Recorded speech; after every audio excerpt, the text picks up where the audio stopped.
Cases जो है अभी भी 2200-2500 तक डेली पॉजिटिव केसेस आ रहे हैं। लेकिन जो पॉजिटिविटी का जो रेशो है, परसेंटेज है, वो अभी कहीं स्टेबलाइज होते हुए दिख रहा है।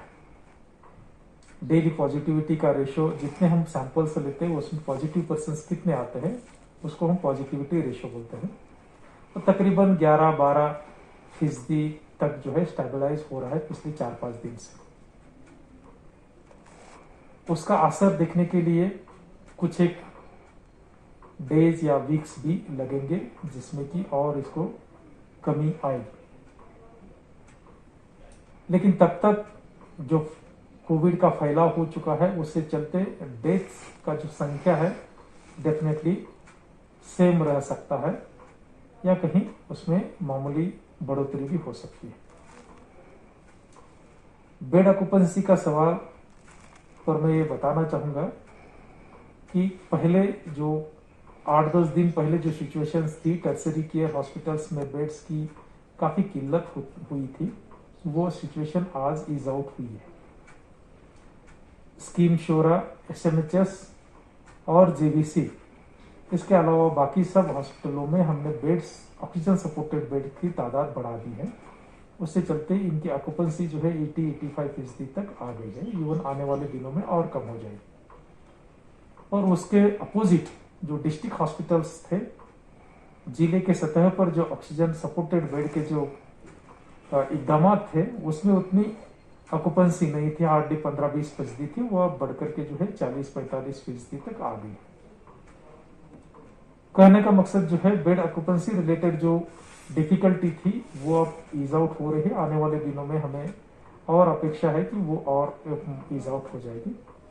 जो होम आइसोलेशन में लोग रहते हैं उनके लिए एक स्पेशल किट जिसमें कि ऑक्सीजन सैचुरेशन मेजर करने के लिए डिवाइस, थर्मामीटर, टेम्परेचर मेजर करने के लिए, कुछ एक कॉमन यूज वाला मेडिसिन, और ये सब यूज करने के लिए एक एसओपी डूज एंड डोंट्स के तौर पर हर एक पॉजिटिव पर्सन्स को दी जा रही है।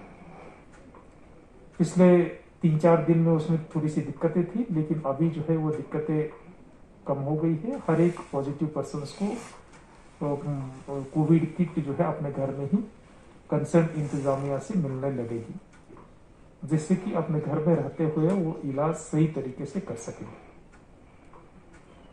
ऑक्सीजन का जहां तक सवाल है तो हमारे यहाँ 5 मैन्युफैक्चरिंग प्लांट्स है और 20 के करीब हॉस्पिटलों में ऑक्सीजन प्लांट्स लगे हुए। वादी की पोजीशन जो है ऑक्सीजन के चलते जो है काफी कंफर्टेबल पोजीशन में है। तो उस हालात को देखते हुए जो हमने बहुत ही नजदीक का जो नजरिया है या सिकुड़ता हुआ नजरिया उससे दूर आने की जरूरत है। कहीं कुछ मीडियम्स में मैंने ये भी देखा है, कोई एलिगेशंस, काउंटर एलिगेशंस कि यहाँ कम हो रहा है दूसरी जगह ज्यादा हो रहा है, उसमें हमने पढ़ने की जरूरत नहीं है। ये मुश्किल का वक्त है। हमने जो है एक कंबाइंड एक वन फैमिली मिलकर के चलने की जरूरत है। कोई चीज अगर कम पड़ जाती है तो डेफिनेटली हम दूसरे से मांग सकेंगे और डेफिनेटली वो ही गवर्नमेंट करती है। कोई भी फैसला लेने से पहले सरासर एक ब्रॉडर लेवल पर देख करके लार्जर इंटरेस्ट में वो फैसला लिया जाता है। तो ऐसे जो संकुचित नजरिए से, जो शॉर्ट साइटेड, नैरो माइंडेड कुछ एक कमेंट्स अगर आते हैं तो मैं कॉमन पब्लिक को ये अपील करना चाहूंगा कि आप उसमें मत ज्यादा देखिए। डेफिनेटली यहाँ की भी जो इंतजामिया है काफी बेटर है, आप सब जानते हैं, और इसको और बेटर करने के लिए जो जो चीजें हैं उसको हम जरूर करेंगे। वही बात लागू होती है यहाँ की वैक्सीनेशन से रिलेटेड। पहले जो है हमें काफी अप्रिहेंशंस थे, इवन हमारे हेल्थ स्टाफ ने भी वैक्सीनेशन नहीं किया था।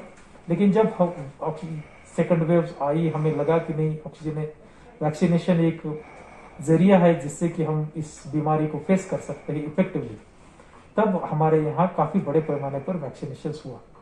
मैं आम आवाम का, खास करके रूरल एरियाज की जो आवाम का शुक्रिया अदा करना चाहता हूँ कि उन्होंने बड़े चढ़ करके इसमें हिस्सा लेकर के वैक्सीनेशन करवाया। अबव 45 की उम्र के वाले लोग जो है वल्नरेबल रहते हैं। इवन एक एक दिन पर जो है 50,000 तक हमारा वैक्सीनेशन गया है। आज भी हमारा जो वैक्सीनेशन का जो परसेंटेज है वो 61% है और नेशनल एवरेज जो है 33% है। ऑलमोस्ट दुगना हमने वैक्सीनेशन किया है। जो भी बचा हुआ वैक्सीनेशन है, जो पॉपुलेशन अबव 45 की, उसको भी आने वाले दिनों में जो है कंप्लीट करने का एडमिनिस्ट्रेशन का प्लान है, मंसूबा है, और उसी के हिसाब से करेंगे।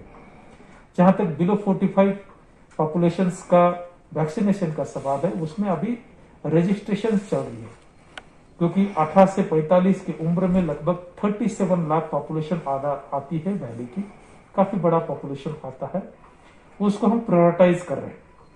जो लोग ज्यादा लोगों के दूसरे के संपर्क में आते हैं, जैसे शॉपकीपर से, ट्रांसपोर्टर से, ड्राइवर से, प्रेस पर्सन से, जो इस एज ग्रुप के हैं, या हमारे जो मुलाजिम है जो ज्यादातर पब्लिक के संपर्क में आते हैं, जिनको हम सुपर स्प्रेडर्स भी कह सकते हैं, उनको हम पहले वैक्सीनेशन करेंगे। प्रायोरिटीज बन रही है। तब तक जो है बिलो 45 एज के लोगों को ऑनलाइन कोविन प्लेटफॉर्म पर जाकर के रजिस्ट्रेशन करना है। आप अपना रजिस्ट्रेशन करवाएं। जैसे ही रजिस्ट्रेशन कंप्लीट हो जाएगा, इसका प्लान भी रोल आउट हो जाएगा। 1.2 करोड़ डोसेस इसके लिए गवर्नमेंट ने खुद के बजट से ऑर्डर किए हैं, और रजिस्ट्रेशन जैसे ही कंप्लीट हो जाएगा, इस पर भी अमल शुरू हो जाएगा।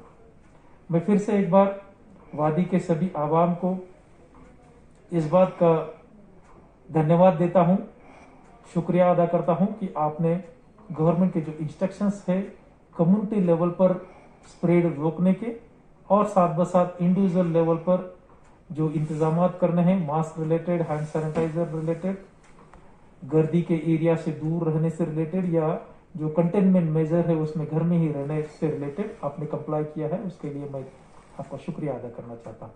और फिर से आपको गुजारिश करना चाहता हूं कि कोविड की जो अभी जो सेकंड वेव है, डेफिनेटली अभी उस लेवल तक नहीं आई है कि जिसमें हम रिलैक्स हो सके।